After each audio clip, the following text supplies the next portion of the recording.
Hvordan kommer en arkitekt fra kundens idé om et sommerhus til de her indbydende skitsetegninger på blot 22 timer? Hos Birk og Svenning Arkitekterne i Horsens er svaret programmet Revit. Ja, når man arbejder med Revit, så er det lidt ligesom at arbejde med en gammeldags papmodel. Fordelen ved Revit, det er, at man kan trække i sin model og derved ændre den hele tiden. Så man skal ikke til at sidde og skære en ny hver gang. Revit er forholdsvis nemt og intuitivt at lære. For eksempel er det så simpelt at ændre etagehøjden i en tegning.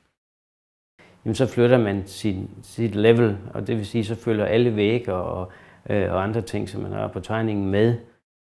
Det er et meget godt kreativt værktøj, hvor man skal sige, at man behøver ikke have det endelige resultat, når man begynder at sidde og arbejde med modellen, men man arbejder sig frem.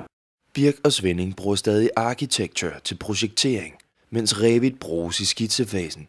Vi har valgt at lave en stille indfasning af Revit i virksomheden, og ikke som nogen har valgt at tage en kold tyrker, men stadigvæk bruge de gamle værktøjer, sådan at vi kan holde en produktion i gang.